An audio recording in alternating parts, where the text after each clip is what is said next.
পোস্টটা কই, post linked inbox দিয়ে দিন।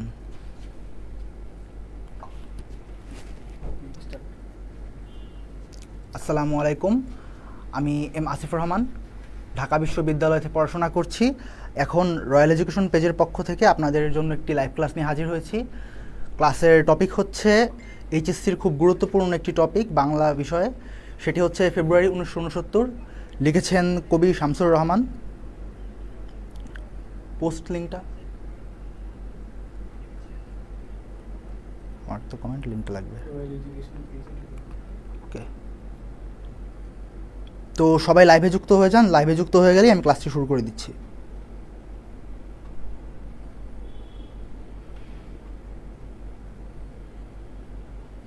আচ্ছা, তো নসিব আল কাফি কমেন্ট করেছেন, আসসালামু আলাইকুম স্যার। ওয়ালাইকুম আসসালাম। সবাই যুক্ত হয়ে যান আর শেয়ার করে দিন, তাহলে আমরা ক্লাসটি শুরু করতে পারি।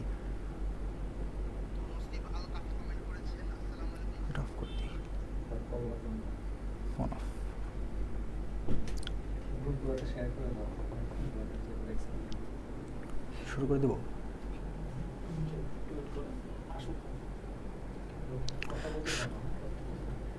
আচ্ছা, শাখাওয়াত হোসেন খোকন কমেন্ট করেছেন, সালাম দিয়েছেন। তো সবার জন্য বারবার সালামের উত্তর না দিচ্ছি, আসতে থাকেন ভাইয়া, সবাই আসেন, শুরু করে দিচ্ছি। কি নিয়ে বলবো ভাই?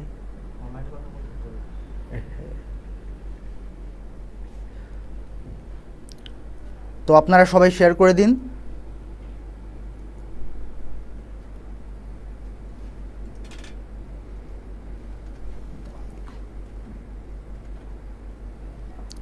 আসসালামু আলাইকুম, তাহলে আমরা শুরু করে দিচ্ছি। আচ্ছা, তো এখন যদি টপিকটা শুরু করি, সেক্ষেত্রে আমাদের টপিকটা হচ্ছে আজকে ফেব্রুয়ারি 1969, কবি শামসুর রহমান রচিত একটি কবিতা, যেটি আমাদের টেক্সট বই আছে। এখানে হচ্ছে আমাদেরকে যদি একটা কবিতা স্টাডি করতে যাই, সেক্ষেত্রে কবিতার যিনি লিখেছেন, অর্থাৎ যে কবি, উনার ব্যক্তি জীবনের যে চিন্তাধারা এবং উনার যে ব্যক্তিত্ব, ওটা জানতে পারলে আমাদের জন্য এটা খুব সহজ হয় যে কবিতার মূল ধারা বুঝতে পারা, মূল ভাবটা বুঝতে পারা। তো সেজন্য আমাদের উচিত হবে যে উনার যে ব্যক্তিগত জীবনটা আছে বা উনার যে ব্যক্তিত্বটা আছে সেটা সম্পর্কে জানার চেষ্টা করা। তো আমরা জানি কবি শামসুর রহমান বাংলাদেশের একজন বিখ্যাত কবি। উনার জন্ম 23 অক্টোবর 1929। তাহলে আপনারা সবাই একটু কমেন্ট করে দিন যে শোনা যাচ্ছে কিনা, সবাই শোনা গেলে মানে আমি অডিবল কিনা, এটা যদি আপনারা কমেন্ট করে দেন তাহলে আমার জন্য একটু বুঝতে সুবিধা হয় আর কি।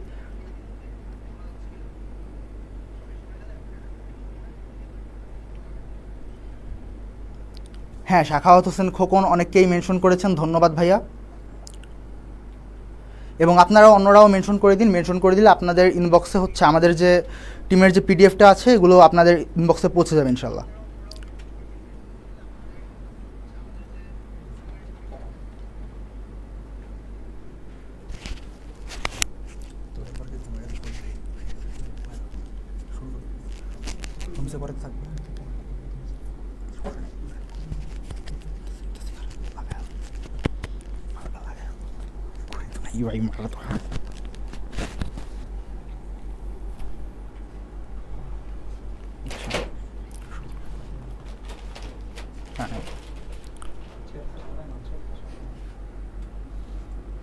চেয়ারটা নিয়ে বসা দিলে হয়তো।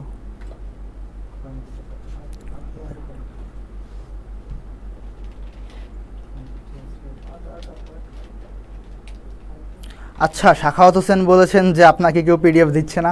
সমস্যা নেই, আপনাকে টিম দিয়ে দিবে। যদি আপনি আজকে রাতের মধ্যে না পান, আমাকে নক করবেন, আমি পার্সোনাল দিয়ে দিব। এটা নিয়ে চিন্তা করতে হবে না, আমাদের টিম যথেষ্ট তৎপর নিজেদের কাজের ব্যাপারে, দুশ্চিন্তা করবেন না ভাইয়া। তো আমি শুরু করছি। তো উনার জন্ম হচ্ছে 23 অক্টোবর 1929 সালে, অর্থাৎ ব্রিটিশ আমলে দেখা যাচ্ছে। এবং উনার জন্মটা কোথায় অ্যাকচুয়ালি? উনার জন্ম হচ্ছে নরসিংদীর পাড়াতলী গ্রামে। এটা মেঘনা নদীর তীরে অবস্থিত একটা গ্রাম। উনার বাবার নাম হচ্ছে মুখলিসুর রহমান চৌধুরী, যিনি একজন সরকারি কর্মচারী ছিলেন আমার জানা মতে। এবং উনার মায়ের নাম আমেনা খাতুন। এগুলো খুবই ইম্পর্ট্যান্ট এইচএসসি এবং অ্যাডমিশনের জন্য, আশা করি আপনারা এটা মনে রাখবেন। এবং উনার জন্ম যদিও নরসিংদীর পাড়াতলী গ্রামে, উনি কিন্তু নরসিংদীর পাড়াতলী গ্রামে বা ওখানে পড়ালেখা করেননি। উনি ছোটোবেলা থেকেই ঢাকায় ছিলেন। উনার ছোটোবেলায় পড়ালেখা হয়েছে ঢাকার পগুজ স্কুলে। এটা একটা খ্রিস্টান মিশনারি স্কুল। আপনারা চিনবেন, জগন্নাথ বিশ্ববিদ্যালয়ের পাশেই, জগন্নাথ বিশ্ববিদ্যালয়ের পাশেই এই স্কুলটি অবস্থিত এবং এটি একটি শতবর্ষী স্কুল আমার জানা মতে। তো এরপরে উনি যথেষ্ট যোগ্যতার সাথে প্রবেশিকা পাশ করেছিলেন। তো এই পরীক্ষাটা যেটা তখন যে এসএসসি পরীক্ষাটা হতো, এটাকে প্রবেশিকা বলার একটা কারণ আছে। ওখানে ওই সময় মানুষ যখন স্কুল পাশ করতো, স্কুল পাশ করার পর এই পরীক্ষা দেওয়ার মাধ্যমেই তারা হচ্ছে কলেজ পর্যায়ে পরীক্ষা দেওয়ার জন্য যুক্ত হতো অথবা তারা কলেজে প্রবেশ করতো। তো ওই কারণে এটার নাম হচ্ছে প্রবেশিকা পরীক্ষা। তো তারপর তিনি হচ্ছে ঢাকা কলেজ থেকে ইন্টারমিডিয়েট এবং পরবর্তীতে ঢাকা বিশ্ববিদ্যালয় থেকে বিএ অর্থাৎ ব্যাচেলর অফ আর্টসতে পাশ করেন, যেটা আপনাদের অনেকেরই স্বপ্ন। তো আপনারা আরও অনেকে যুক্ত হয়ে যান। শাখাওয়াত হোসেন কমেন্ট করে যাচ্ছেন, ধন্যবাদ আপনাকে। এবং আপনি সম্ভব হলে শেয়ার করে দেন, কারণ সবাইকে তো আর জনে জনে মেনশন করা সম্ভব না। তো ভাইয়া আপনি একটু কষ্ট করে এটা মেনশন করে শেয়ার করে দেন। শেয়ার করে দিলে আপনার টাইমলাইনে যাবে, যাদের যাদের দরকার হবে তারা হয়তো উপকৃত হতে পারে। আর যারা যারা পিডিএফ পাচ্ছে না বলে কমপ্লেন করছেন, তো আপনারা এক কাজ করবেন, একটু কষ্ট করে পেজে নক দিবেন, কারণ হয়তো পেজের পক্ষ থেকে সবাইকে ইন্ডিভিজুয়ালি নক করা সম্ভব হয় না। তো আপনি যদি পেজে নক দিয়ে রাখেন, সেক্ষেত্রে হয়তো পেজ অবশ্যই আপনাকে রিচ করার চেষ্টা করবে। এবং তারপরে আমরা যাই,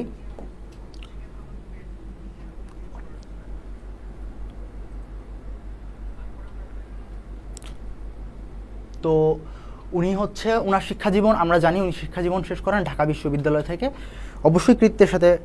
তারপর উনি ওনার কর্মজীবন শুরু করেন 1947 সালে। সাপ্তাহিক মর্নিং নিউজ একটা পত্রিকা ছিল, এটি একটি ইংরেজি ভাষার পত্রিকা ছিল তখনকার পাকিস্তানে। তো সেখানে উনি 1947 সালে মর্নিং নিউজে সাংবাদিকতা শুরু করেন এবং পরবর্তীতে সেখান থেকে 1964 সালে দৈনিক পাকিস্তান, যেটা পরবর্তীতে দৈনিক বাংলা স্বাধীন হওয়ার পর এটা দৈনিক বাংলা নাম ধারণ করে। তো এই পত্রিকায় উনি সাংবাদিকতা করতেন। একজন কবি হিসেবে উনার কর্মজীবন এবং উনার যে শিক্ষাগত যোগ্যতা বা পারিবারিক জীবন, যেটা আমরা একটু আগে আলোচনা করে এসেছি, এগুলো খুব ইম্পর্ট্যান্ট। এগুলো দয়া করে পড়ে নেবেন নিজ দায়িত্বে, কারণ এগুলো থেকে এইচএসসি এবং অ্যাডমিশনে যথেষ্ট পরিমাণ এমসিকিউ আসে।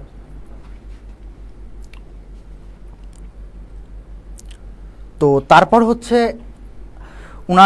আমরা ওনার ব্যক্তিগত এবং শিক্ষাজীবন নিয়ে আলোচনা করলাম। এখন যেতে হবে ওনার যে কবিতার বিষয়াবলী এবং ওনার যে উল্লেখযোগ্য কাব্যগ্রন্থ, আমরা এই সেকশনে যাব। কারণ অ্যাকচুয়ালি একজন কবি ওনাকে রিড করার মূল লক্ষ্য হচ্ছে যে ওনার যে ব্যক্তিগত জীবনের চিন্তাধারা, ওনার যে আদর্শ, ওনার যে আইডিওলজি, তো সেগুলো জানতে পারলে আমরা আসলে ওনার কবিতার যে ভাবধারা বা উপজীব্য, এটা আমরা ধরতে পারবো। তো আমরা যদি সেখানে যেতে চেষ্টা করি, আমরা দেখতে পাবো যে উনি ওনার প্রথম কবিতাটি হচ্ছে পত্রিকায় প্রকাশ করেন 1949 সালে সাপ্তাহিক সোনার বাংলা। এটা খুব ইম্পর্ট্যান্ট, এটা এমসিকিউতে আসার মতো, সবাই দাগিয়ে রাখুন। যদি নোট করতে থাকেন তাহলে আপনারা খাতায় তুলে নিন, অথবা এটা তো লাইভ থাকবেই, তো আপনারা লাইভে বারবার দেখে নিয়ে মনে রাখতে পারেন।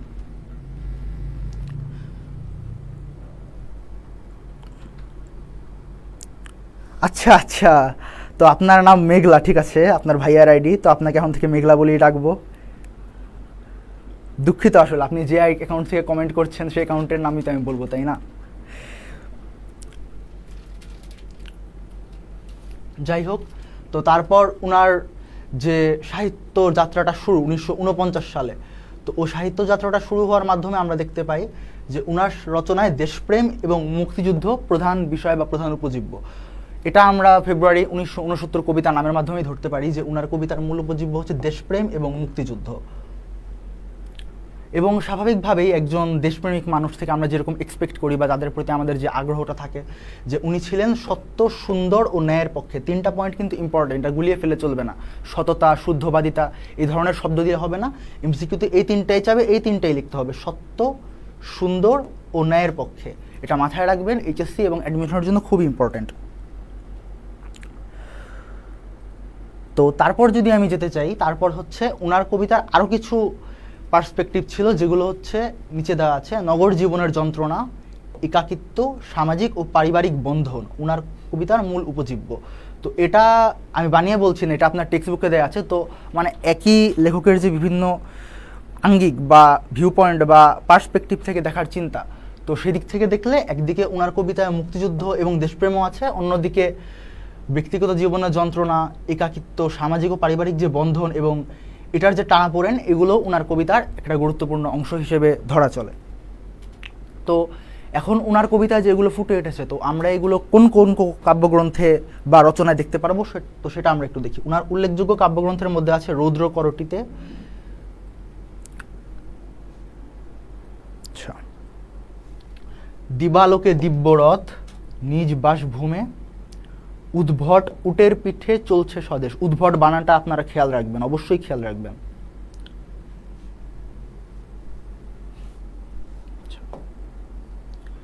এবং এছাড়াও উনার আরও কিছু কাব্যগ্রন্থ হচ্ছে, একটার নাম বন্দি শিবির থেকে, ফিরিয়ে নাও ঘাতক কাটা। অনেকের মনে হতে পারে যে বন্দি শিবির থেকে উনি হয়তো জেল থেকে লিখেছিলেন, কিন্তু না, উনি জেলে কখনো যাননি, বাট এরকম একটা নাম দিয়েছেন। এরপরে বুক তার বাংলাদেশের হৃদয়। সবগুলোর নাম শুনে কিন্তু বোঝা যাচ্ছে যে কোনোটার নাম হচ্ছে গিয়ে উদ্ভট উটের পিছে চলছে স্বদেশ, তারপরে কোনোটার নাম বুক তার বাংলাদেশের হৃদয়, কোনোটার নাম ফিরিয়ে নাও ঘাতক কাটা। এখান থেকে বোঝা যায় যে ওনার রচনার মধ্যে মুক্তিযুদ্ধ একটি প্রধান আলোচ্য বিষয়। তো উনি যে এত কিছু লিখেছেন বা এত অবদান রেখেছেন, তো এটার বাস্তব প্রতিক্রিয়া হিসেবে তো উনি বেশ কিছু পুরস্কার এবং সম্মাননা পেয়েছেন।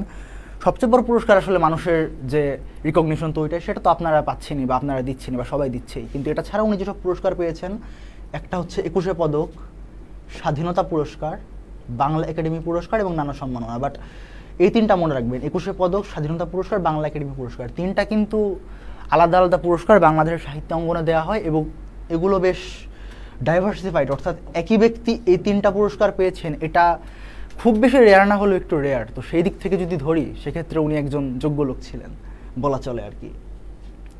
তো বেশ মনে রাখার মতো একটা জীবন, বেশ সাহিত্য, কি বলবো, সাহিত্য সমৃদ্ধ একটা জীবনের পর উনি 2006 সালের 17ই আগস্ট ঢাকায় মৃত্যুবরণ করেন। মৃত্যুবরণ বানানটা একটু ভুল আসছে, এটা নিজে দায়িত্বে একটু দেখে নেবেন।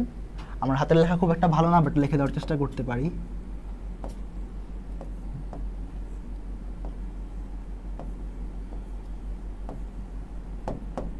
মৃত্যুবরণ বানানটা দেখে নেবেন। তো আমাদের যে এই কবিতাটা, যেটা হচ্ছে, কবিতাটার নাম কি? কবিতাটার নাম হচ্ছে ফেব্রুয়ারি 1969। তো এটা হচ্ছে ওনার নিজ বাসভূমে যে গ্রন্থটা আছে, নিজ বাসভূমে কাব্যগ্রন্থ থেকে সংগৃহীত। আপনাদের টেক্সট বুকে যে কবিতাগুলো আছে বা যে রচনাগুলো আছে, গদ্য বা পদ্য হোক, সেগুলো কোন মূল বই বা কোন পত্রিকা থেকে সংগৃহীত বা কোন ভার্সন থেকে সংগৃহীত, এটা খুব ইম্পর্টেন্ট। তো এটা আপনারা একটু, শুধু এটার ক্ষেত্রে না, শুধু ফেব্রুয়ারি 1969-এর ক্ষেত্রেই না, সব ক্ষেত্রেই আপনারা এটা একটু দেখে নেবেন যে এটা কোথা থেকে সংগৃহীত হলো বা কোথা থেকে এটা নেওয়া হলো। তো এরপরে যদি আমরা যাই, এটা কিসের কবিতা, মানে ওনার কবিতায় অনেক কিছু নগর জীবনের সংগ্রাম বা দেশপ্রেম, মুক্তিযুদ্ধ ফুটে উঠেছে, কিন্তু ওনার যে এই কবিতাটা পার্টিকুলারলি, এই কবিতাটায় কী কী ফুটে উঠেছে, এই প্রশ্নটা যদি আমরা করি, সেক্ষেত্রে এটি হচ্ছে দেশপ্রেম, দেশপ্রেম, গণজাগরণ এবং সংগ্রামী চেতনার কবিতা। এটা কিন্তু আমাদের সম্ভবত আমার কলেজের এইচএসসিতে আসছিল, মানে যেটা হচ্ছে মডেল টেস্ট, অথবা অনেক কলেজেই যখন কোশ্চেন ব্যাংক সলভ করি তখন এটা কোশ্চেন হয় যে এটা কিসের কবিতা, তো অপশনে থাকে যে এটা থাকে, তো এগুলোর মধ্যে যে কোনো দুইটা দেওয়া থাকে, যে কোনো একটা মিসিং থাকে, তো অন্য কিছু থাকে। তো এটা কিন্তু ভুল করা যাবে না। অনেকে দিতে পারে বিদ্রোহের কবিতা, সাম্যের কবিতা, ন্যায়ের কবিতা, উইচ ইজ ট্রু, বাট আপনাদের বইয়ের যেটা আছে ওটা দিতে হবে। তো সেক্ষেত্রে দেশপ্রেম, গণজাগরণ এবং সংগ্রামী চেতনার কবিতা, খুব বড় তো লাইন না, এটা মুখস্থ করে নেবেন। এটা দেশপ্রেম, গণজাগরণ এবং সংগ্রামী চেতনার কবিতা।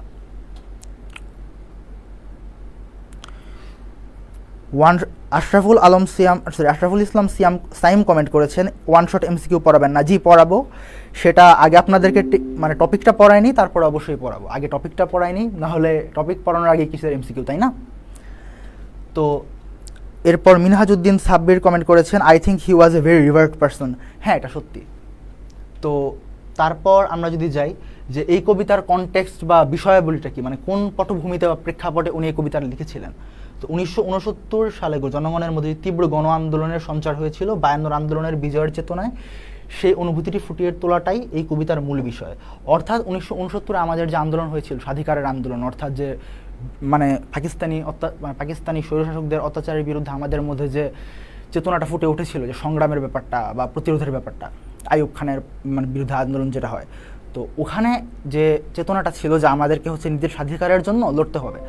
তো সেই স্বাধিকারের লড়াটা তো আমরা আউট অফ নোয়ার বা আউট অফ থিন এয়ার শুরু করিনি। আমরা শুরু করছি হচ্ছে আন্দোলনের যে আমরা যে 69-এর আন্দোলন, এটার বীজ নিহিত আছে বা এটা শুরু হয়েছে হচ্ছে সেই 1952 সালে। তো 1952 সালে কিন্তু আমরা পরাজিত হইনি। 1952 সালে আমাদের আন্দোলনের মূল যে দাবিটা ছিল সেটা হচ্ছে বাংলাকে রাষ্ট্রভাষার স্বীকৃতি দেওয়া, মুখের ভাষা হিসেবে বাংলাকে কেড়ে নিতে ওরা পারবে না। তো সেখানে কিন্তু আমরা সফল। 1956 সালের যে সংবিধান হয় সেখানে কিন্তু পাকিস্তানে যে মানে ইউনাইটেড পাকিস্তানের যে সংবিধানটা 1956 সালে, সেখানে কিন্তু বাংলাকে রাষ্ট্রভাষা হিসেবে স্বীকৃতি দেওয়া হয়। তো সেই যে স্বীকৃতিটা দেওয়া হয় সেখানে আমরা একবার বিজয় অর্জন করে এসেছি অত্যাচারের বিরুদ্ধে। তো সেই চেতনায়, সেই আলোড়নে আবারও উদ্দীপিত হয়ে আমরা হচ্ছে সেই আন্দোলনটা মানে সেই আলোড়নেই আমরা উদ্দীপিত হয়ে আবারও 1969-ও আমরা বিজয় ছিনিয়ে আনবো। তো ওই বিষয়টা যে 52 থেকে ইন্সপায়ার্ড হয়ে 1969 আবারও বিজয় ছিনিয়ে আনার ব্যাপারটা, এটাই হচ্ছে এই কবিতার মূল উপজীব্য বিষয়। এটা যদি বুঝতে পারেন, এটা যদি ধরতে পারেন, এটা যদি মাথায় রাখতে পারেন, তাহলে আপনার জন্য বিষয়টা খুবই সহজ হয়ে যাবে। তারপরে যাই, এই যে এই লাইনটা আমি নোটটা তৈরি করেছি, তো এখানে আমি একটা জিনিস মাথায় রাখছি যে কিছু কিছু লাইন, কিছু কিছু ট্যাগ লাইন আমার এই মুহূর্তে মনে আসছে না, বাট একটা বইয়ের মধ্যে ছিল যে সম্ভবত এসএসসি লেভেলে যে পাঠ পরিচিতে যে অমুক লাইনটি হচ্ছে অমুক রচনার ম্যাজিক বাক্য। তো এখানে পাঠ পরিচিতির মধ্যে আমার মনে হয়েছে যে কবিতাটিতে দেশমাতৃকার প্রতি বিপুল ভালোবাসা সংবর্ধিত হয়েছে। এটা একটা গুরুত্বপূর্ণ পাঁচ লাইন। এটা যদি আপনি মনে রাখতে পারেন তাহলে আপনার জন্য এটার যে মূল থিম ধরা, এটা আপনার জন্য খুব সহজ হয়ে যাবে আশা করি। রেজাল্টটা নেই, এখন এগুলো মুছবো।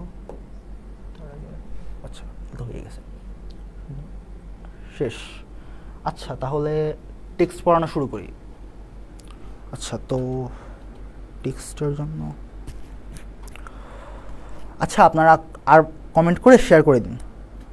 হ্যাঁ হ্যাঁ হ্যাঁ, মিনহাজউদ্দিন সাব্বির, উনি সম্ভবত মেঘলা, ও না, ঠিক আছে ঠিক আছে, মিনহাজউদ্দিন সাব্বির উনি কমেন্ট করেছেন যে 52 ইজ ইকুয়াল টু মোটিভেট। হ্যাঁ, এটা ট্রু। এখানে মোটিভেশন, এবং ধরে নেবেন তাহলে 69 হচ্ছে অ্যাকশন। 52 যদি মোটিভেশন হয় তাহলে 69 হচ্ছে অ্যাকশন। অতীত থেকে শিক্ষা নিয়ে সামনের দিকে এগিয়ে যাওয়া, এটাই হচ্ছে আসলে এই কবিতার মূল উপজীব্য বিষয় আর কি।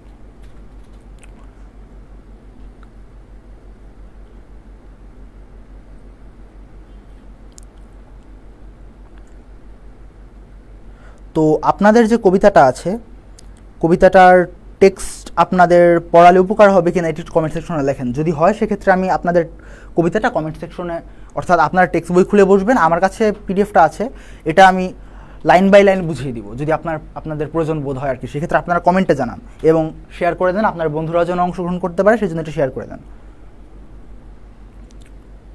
একটু দ্রুত রেসপন্ড করবেন, তাহলে আপনাদের জন্য তাড়াতাড়ি হবে, আমার জন্য সুবিধা হবে আর কি। কোশ্চেন এগুলা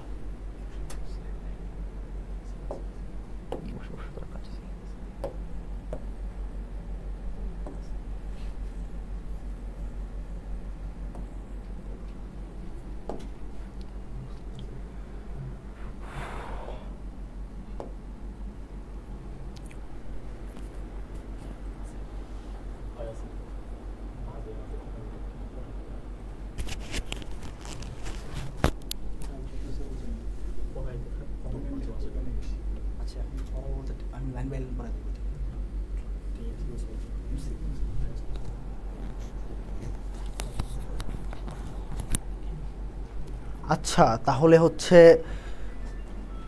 হ্যাঁ হ্যাঁ হ্যাঁ, মিনহাজউদ্দিন সাব্বির এটা ধরতে পেরেছেন।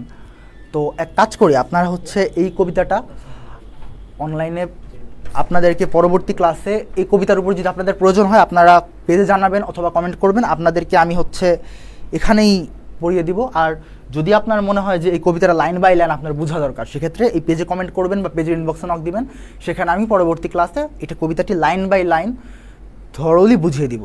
তো এখন এক কাজ করি, এখন আপনারা আশা করি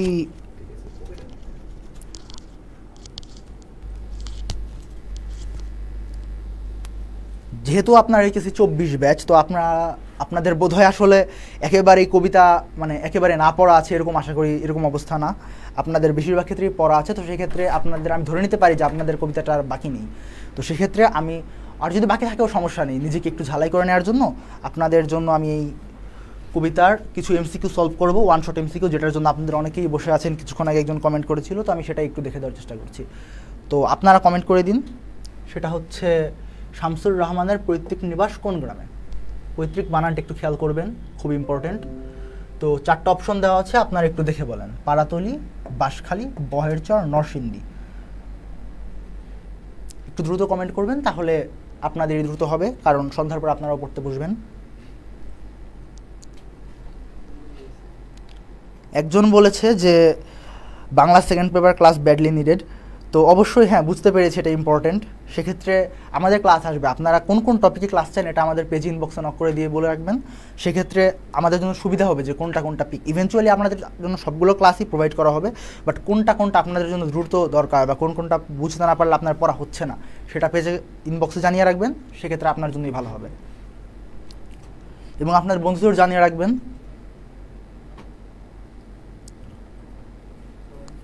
আচ্ছা, তো অনেকেই কমেন্ট করেছেন যে উত্তর হচ্ছে পাড়াতলী গ্রামে। হ্যাঁ, ওনার যে পৈতৃক নিবাস ওটা হচ্ছে নরসিংদী জেলার পাড়াতলী গ্রামে। অনেকে হচ্ছে নরসিংদী মুখস্থ করে, তারপরে হচ্ছে অপশনে পাওয়া মাত্র নরসিংদী দাগিয়ে ফেলে। এই কাজটা করা যাবে না, এই কাজটা করা যাবে না। প্রতিটা এমসিকিউ যখন পড়বেন একবার ঠান্ডা মাথায় পড়ে নেবেন। এমসিকিউ তো 30 মিনিট থাকে, 30 মিনিটের মধ্যে আপনাকে ওগুলো 3 মিনিটে লিখতে হবে না। আপনি 30 মিনিট সময় পাচ্ছেন, বোর্ড পরীক্ষায় আগে রিটেন খাতাটাও দেয় না। তো সেই ক্ষেত্রে আপনি 30 মিনিটই এটার সদ্ব্যবহার করেন বা সদ্ব্যবহার করেন। সেটা হচ্ছে পাড়াতলী গ্রাম। সবাই এ বলেছে, কেউ কি বি বলছে না? ঠিক আছে, হ্যাঁ, অ্যান্সারটা আসলে এই এখানে বলে রাখা হলো বহেরচর, যে এটা হচ্ছে আপনাদের যে টেক্সট আছে এখানে আরেকজন রাইটার ওনার গ্রাম ওনার পৈতৃক নিবাস। তো এটা মাথায় রাখবেন, বহেরচর কার পৈতৃক নিবাস এটা হচ্ছে আপনারা নিজ দায়িত্বে জেনে নেবেন। যদি পারেন সেক্ষেত্রে পেজে ইনবক্স করবেন, পেজ যদি ইনবক্স করেন সেক্ষেত্রে আপনাদের জন্য পুরস্কার আছে। তো এরপর দ্বিতীয় যে কোশ্চেনটা, কোন পত্রিকায় শামসুর রহমানের কবিতা প্রথম প্রকাশিত হয়? তো এটা আমি একটু আগেই বলছি, একটু আগে আপনাদের যে ক্লাসটা নিয়েছি সেখানে আমি বলেছি। কেউ চাইলে একটু আগে থেকে টেনে ওর দেখে নিতে পারেন, সেক্ষেত্রে আপনাদের এই চালাকিটা হবে।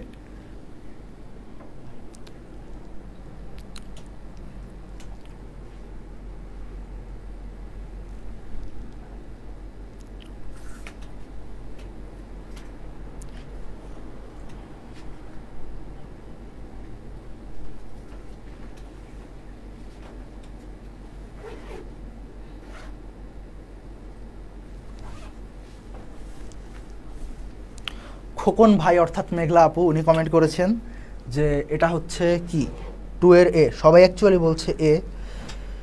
শর্মী অধিকারী কমেন্ট করেছে এ। মিনহাজউদ্দিন সাব্বির বলেছে ক, অর্থাৎ সাপ্তাহিক সোনার বাংলা। এই জিনিসটা আপনারা খেয়াল রাখবেন যে আপনাদের এমসিকিউর মধ্যে অনেক ট্রিকি এমসিকিউ হয়, যে সাপ্তাহিক অর্থাৎ প্রতি সপ্তাহে যেটা বের হয়, দৈনিক মানে প্রতিদিন যে পত্রিকাটা বের হয়, এরপর প্রতি মাসে যেটা বের হয় ওটা মাসিক, 6 মাসে যেটা বের হয় ওটা ষান্মাসিক, এবং 1 বছর পর যে পত্রিকা বের হয় ওটা বার্ষিক। অনেক সময় 2 বছরও একটা পত্রিকা বের হয়, ওটাকে দ্বিবার্ষিক বলা হয়।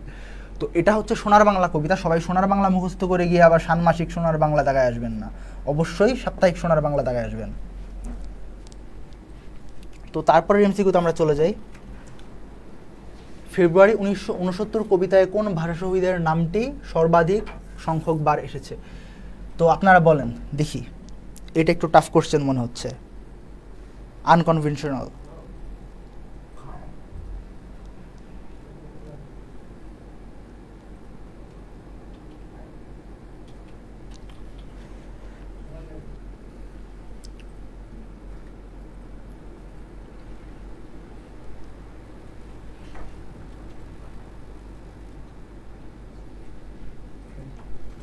শর্মী অধিকারী বলছে বি। হ্যাঁ, অ্যাকচুয়ালি অ্যান্সারটা বি হবে। আব্দুল আলিম বলছে ক, সরি ভাইয়া। বা কাথরিন বারোই বলছে যে এটা এ হবে না, এটা সালাম হবে, কারণ বরকতের নাম এই কবিতায় এসেছে 2 বার, সালামের নাম এই কবিতায় এসেছে 3 বার। এটা একটু কষ্ট করে দেখে নেবেন। তো তারপরের এমসিকিউতে আমরা চলে যাই। অবিনাশী বর্ণমালা কিরূপ? অর্থাৎ কিছু একটার মতো, আমরা যদি কবিতাটা পড়তে যাই মাথার মধ্যে বাস করে যে কিছু একটার মতো করে অবিনাশী বর্ণমালা কারো হাত থেকে ঝরে, তো সেটা কি হবে?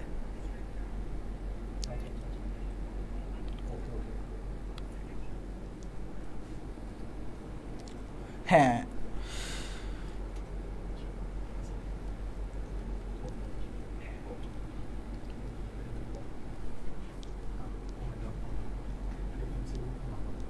আচ্ছা, তো সেক্ষেত্রে যদি ধরি এখন, হ্যাঁ মিনহাজউদ্দিন সাব্বির সঠিক কমেন্টটা করেছেন নক্ষত্রের মতো। হ্যাঁ, আমরা জানতে পারি যে সালাম অথবা বরকত, আমার এই মুহূর্তে মনে আসছে না, আমিও একটা মানুষ, তো নক্ষত্রের মতো ঝরে অবিনাশী বর্ণমালা। তো তারপরে এমসিকিউতে চলে যাই আমরা, ভাষা শহীদের রক্তের বুদবুদ কিসের উপমায় ফুটিয়ে তোলা হয়েছে? তো এখানে যদি ধরি সেটা হচ্ছে, আপনার কমেন্ট করেন দেখি।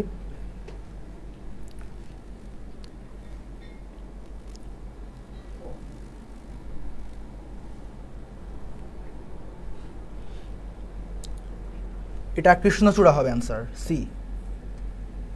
তো তারপরের কমেন্টে আমরা চলে যাই, তারপরের কোশ্চেনে, পাঠ্য কবিতা অনুযায়ী হৃদয়ের উপত্যকার রং কি?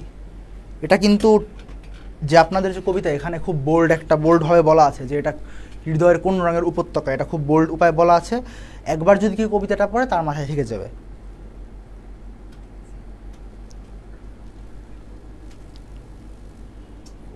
তো এটা হবে হচ্ছে হরিত উপত্যকায়। তারপরে এমসিকিউতে আমরা চলে যাই, সালামের চোখকে কিসের সাথে তুলনা দেওয়া হয়েছে? এটা হবে তরুণ শ্যামল পূর্ব বাংলা, নাকি তরুণ শ্যামল বাংলাদেশ, নাকি আলোচিত ঢাকা? এটা অ্যাকচুয়ালি হবে আলোচিত ঢাকা। অর্থাৎ আন্দোলনের যে ডামাডোল, সেখানে ঢাকা যে উত্তাল বা আলোচিত হচ্ছে, তো সেই ব্যাপারটা এখানে ফুটিয়ে তোলা হয়েছে। ওখানে কবিতার মধ্যে বলা হচ্ছে যে সালামের মুখ, যেটা আপনারা ম্যাপের মতো করে ভালো করে খেয়াল করবেন, বাংলাদেশ যে দেশটা, বাংলাদেশের ভিতরে ছোট্ট একটা মাঝখানে ঢাকা না, এরকমই মানুষের যে ফেস, আপনি যে একটা মানুষের ফেস কল্পনা করেন, সেখানে দেখবেন একদম মাঝখানে দুইটা ছোট চোখ। তো এরকমই সালামের পুরো মুখকে বলা হয়েছে পূর্ব বাংলা, আর সালামের যে দুইটা চোখ, এই দুইটা চোখকে বলা হচ্ছে ঢাকা। তো বড় ছোট করলে এটা মনে থাকে আর কি। তারপরে দৈনিক বাংলার পূর্ব নাম কি?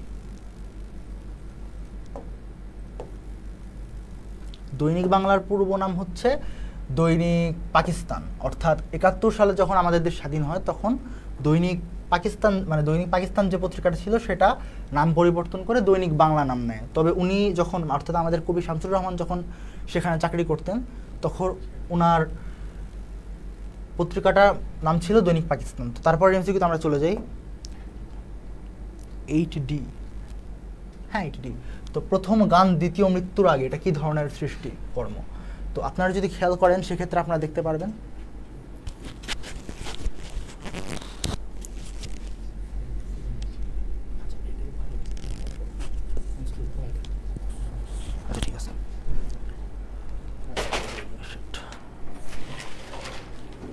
তো তারপরে যদি আমরা যাই, প্রথম গান দ্বিতীয় মৃত্যুর আগে, এটা কি ধরনের সৃষ্টিকর্ম? আপনারা খেয়াল রাখবেন যে আপনাদের যে এই কবিতাটা আছে, অর্থাৎ ফেব্রুয়ারি 1969, কবি শামসুর রহমানের, উনি একজন কবি, উনার অন্য কোনো রচনার কথা টেক্সট বুকে দেওয়া নাই। তো সেক্ষেত্রে আপনি খেয়াল রাখবেন যে উনার যখন যে কোনো সৃষ্টিকর্মের নাম যদি আসে, আপনি কাব্যগ্রন্থ দিবেন, কারণ উনার কাব্যগ্রন্থ বাদে অন্যার গান, উপন্যাস বা প্রামাণ্যচিত্র বা হোয়াটসোএভার কোনো কিছুর কথা টেক্সট বুকে দেওয়া নেই। উনার শুধুমাত্র কাব্যগ্রন্থের করা টেক্সট বুকে দেওয়া আছে। তারপরে যদি যান, শামসুর রহমান নিচের কোন সম্মাননায় ভূষিত হননি? আমরা একটু আগে এটা দেখেছি, ওনার যে টেক্সট বুক, আমাদের টেক্সট বুকে দেওয়া আছে যে উনি 21 পদকে ভূষিত হয়েছেন, স্বাধীনতা পদকে ভূষিত হয়েছেন, বাংলা একাডেমি পুরস্কারে ভূষিত হয়েছেন। অর্থাৎ উনি বাংলাদেশের যে 3টা প্রমিনেন্ট পুরস্কার আছে, 3টাই পেয়েছেন। তো উনি পাননি কোনটা? উনি পাননি হচ্ছে ডিলিট উপাধি, অর্থাৎ ডক্টর অফ লিটারেচার, যেটা অনেক ইউনিভার্সিটি দেয়, ঢাকা ইউনিভার্সিটি বা কলকাতা ইউনিভার্সিটি দেয়। তো ওটা উনি পাননি। তাহলে এটার অ্যান্সার হবে ডি। আমরা তারপরে স্লাইডে চলে যাই, শামসুর রহমানের মায়ের নাম কি? আপনারা সবাই একটু কমেন্ট করে দিন। আপনাদের শামসুর রহমানের মায়ের নাম কি? কোশ্চেনটা একটু ভালো করে দেখেন, দেখে অ্যান্সারটা দেন।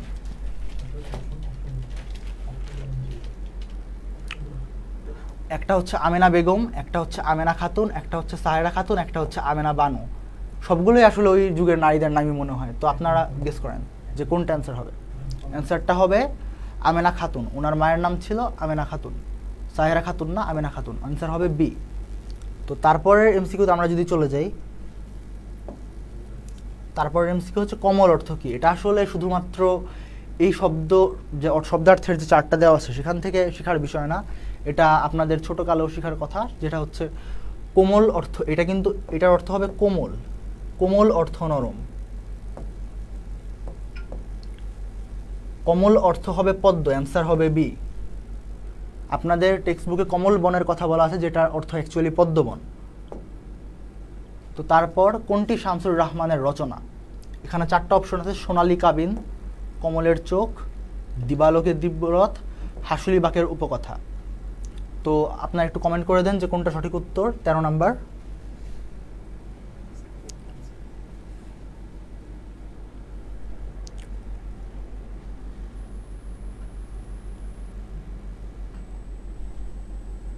নসিব আল কাফি কমেন্ট করেছেন, ভাই একটু আসতে যান। ঠিক আছে, আমি একটু আসতেই বানানোর চেষ্টা করছি, মনে হয় একটু স্পিড বেশি হয়ে গেছিলো।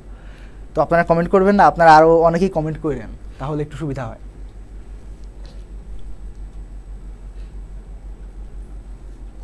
তো কোনটি শামসুর রহমানের রচনা? এখানে প্রথম যেটা আছে এটা অ্যাকচুয়ালি আল মাহবুদের রচনা, যেটা আপনাদের দরকার নাই। কমলের চোখ এটা আপনাদের টেক্সট বুকের অন্য কোনো রাইটারের রচনা, যেটা এই মুহূর্তে এই টপিকের সাথে রিলেভেন্ট না। এবং অন্যটা হচ্ছে নিরালোকে দিব্যরথ। তো এটা হচ্ছে আমাদের কবি শামসুর রহমানের রচনা। তো অ্যান্সারটা হবে সি, হাসুলি বাকের উপকথা। এটা একজন 19 শতকের একজন কবির যে উপন্যাস। তো আশা করি এটা আপনারা নিজেরাই শিখে নেবেন, আপনাদের অ্যাডমিশনে লাগবে, এখন কোনো দরকার নেই। তাহলে এটার অ্যান্সার থাকতেছে সি, নিরালোকে দিব্যরথ।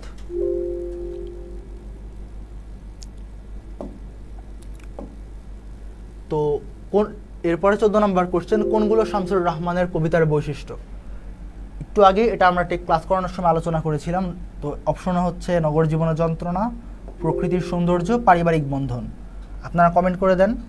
এই ধরনের উচ্চতর দক্ষতার এমসিকিউ আপনাদের মাঝে মধ্যেই আসে।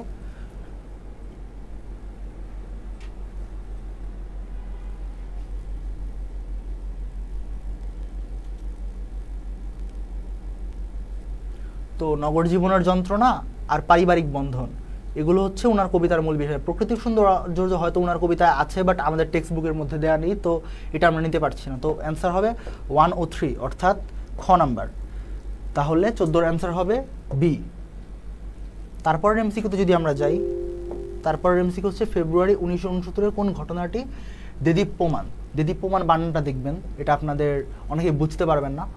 ধরে নেবেন যে কোন ব্যাপারটা ফুটে উঠেছে, এই অর্থে দেওয়া হয়েছে আর কি। তো ফেব্রুয়ারি 1969 যে কবিতাটা, এই ফেব্রুয়ারি 1969-এর যে কবিতাটা, এখানে কোন ঘটনাটা মানে মূলত ফুটে উঠেছে?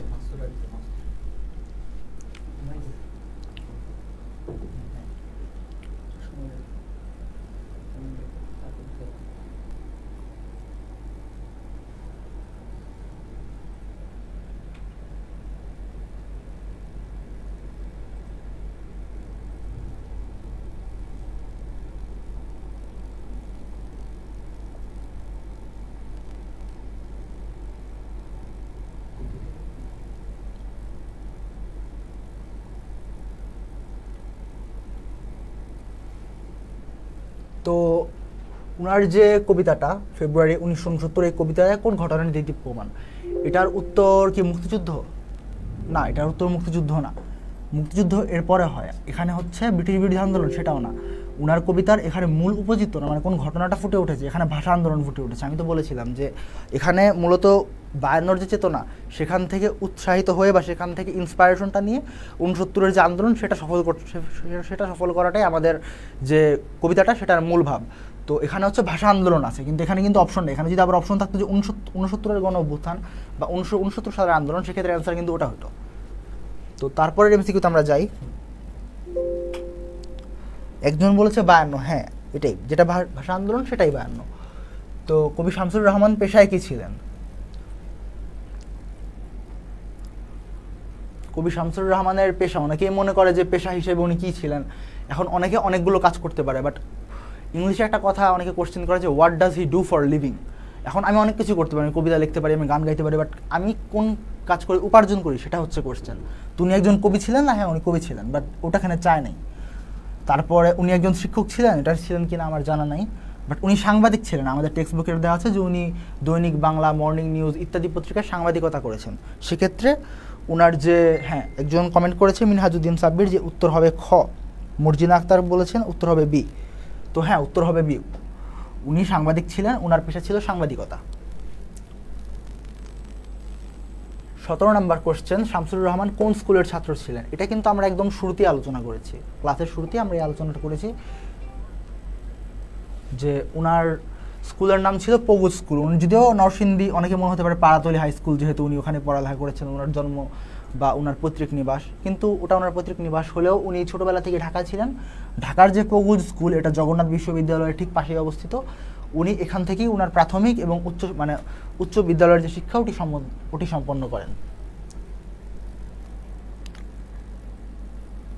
ক্যাথরিন ইরা বারোই বলেছে যে 17 এর answer A, which is right. তো তারপরের এমসিকিউতে আমরা চলে যাই।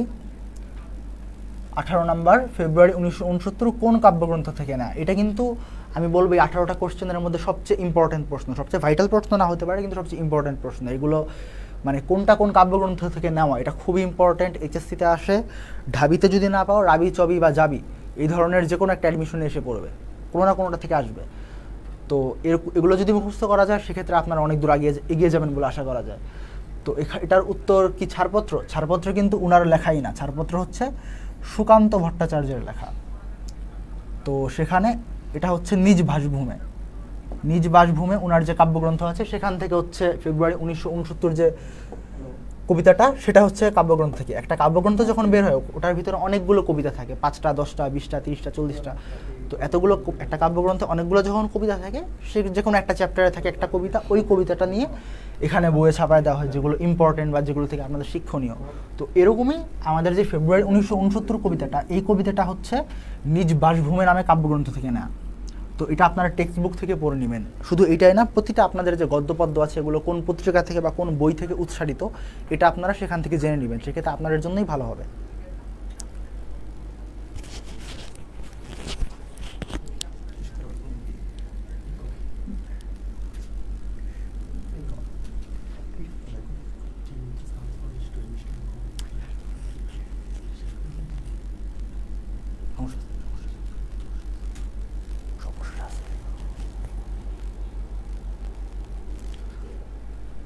তো আমাদের টপিক আজকে এই পর্যন্তই। আপনাদের সম্ভবত মূল যে টেক্সটটা, অর্থাৎ যেটা হচ্ছে আপনাদের মূল কবিতাটা, সেটা আপনাদের এখনও পড়ানো হয় নাই, অথবা এই পেজ থেকে পড়ানো হয় নাই। যদি আপনাদের এটা আসলে সহজ একটা কবিতা, আপনারা নিজেরাই বুঝতে পারবেন। যদি আপনাদের অসুবিধা হয় যে না আমার হচ্ছে লাইভ একটা ক্লাস লাগবে, লাইন বাই লাইন বুঝিয়ে দেওয়া দরকার, ধরলি বুঝতে পারলে কবিতাটা আমি অনুভব করতে পারতাম, উপলব্ধি করতে পারতাম, আমার জন্য ভালো হতো, সেক্ষেত্রে আপনারা পেজকে নক করবেন। পেজে নক করলেই আপনাদেরকে পিডিএফ দেওয়া হবে, পিডিএফ তো এমনিতেই দেওয়া হবে, এবং আপনাদের যদি মনে হয় যে ক্লাসটা প্রয়োজন, আপনারা পেজে নক করবেন। পেজে নক করলে সেক্ষেত্রে একটা ক্লাস দেওয়া হবে, যেখানে আপনাকে লাইন বাই লাইন বুঝে বুঝে পড়িয়ে দেওয়া হবে যে এখানে আসলে টপিকটা কী, অর্থাৎ এখানে কী বোঝানো হয়েছে। এমনিতে তো আপনার অনেকটা জট খুলে যাওয়ারই কথা। তো হ্যাঁ, একজন কমেন্ট করেছে আলহামদুলিল্লাহ সবগুলো মুখস্থ আছে। হ্যাঁ, সবগুলো মুখস্থ থাকলে ভালো, কারণ এগুলো এখন না হলেও ফিউচার আর কাজে লাগবে, অ্যাডমিশনে হোক এখানে হোক কাজে লাগবে, ঢাবিতে না হলেও রাবিতে চবিতে কাজে লাগবে। তো একটা বিশ্ববিদ্যালয়ে এইচএসসির পরে একটা বিশ্ববিদ্যালয়ে সবাই চান্স পেতে যায়, কারণ মানবিক বিভাগে যারা পড়ে তাদের জন্য অ্যাকচুয়ালি প্রাইভেট ইউনিভার্সিটিতে পড়া অনেক ক্ষেত্রেই পাবলিক ন্যাশনালে পড়ার থেকে পাবলিকে পড়াটাই বেটার চয়েস অনেকের ক্ষেত্রেই। তো সেই ক্ষেত্রে আপনারা মানে একটা সুযোগ কেন নেবেন না? তো সেক্ষেত্রে আপনাদের জন্য উচিত হবে যে জীবনে একবার বা দুইবারের সুযোগটা আসে, সেক্ষেত্রে আপনার বিশেষ করে ঢাবিতে একবারই সুযোগ আসে, তো সেক্ষেত্রে আপনাদের জন্য উচিত হবে যে এটা ভালোভাবে শিখে নেওয়া, অর্থাৎ এগুলো ভালো করে মুখস্থ করে নেওয়া। কারণ আপনি যখন পড়বেন না তখন আপনি যদি না পড়েন, আপনি যদি ফাঁকি দেন, সেক্ষেত্রে অন্য কেউ কিন্তু পড়ছে, অন্য কেউ কিন্তু ঠিকভাবে পড়ে চান্স ঠিকই পাবে। তো সেক্ষেত্রে আপনার উচিত হবে যে এগুলো পড়ে নেওয়া। আর আপনাদের যদি কোনো প্রশ্ন থাকে তাহলে করতে পারেন।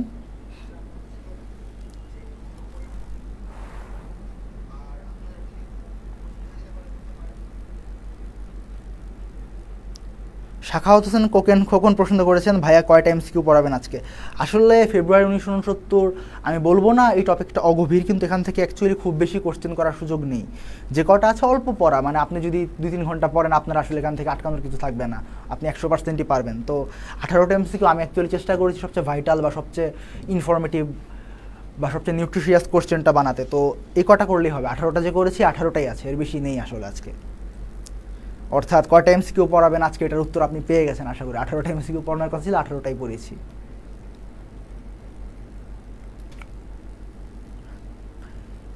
ক্যাথরিন ইরা বারোই বলেছেন ক্যাথরিন হবে ভাই। আসলে কি ইংলিশে বানান থাকলে অনেক সময় সঠিকভাবে উচ্চারণ করা যায় না, আশা করি বুঝতে পেরেছো। ডিউ সম্পর্কে বলেন ভাইয়া। ডিউ সম্পর্কে আসলে তেমন কিছু বলার নেই, ক্যাম্পাসে আসো, ভালো করে পড়ালেখা করো, যদি ঠিকভাবে পড়ালেখা করো তাহলে তো ক্যাম্পাসে দেখা হবেই।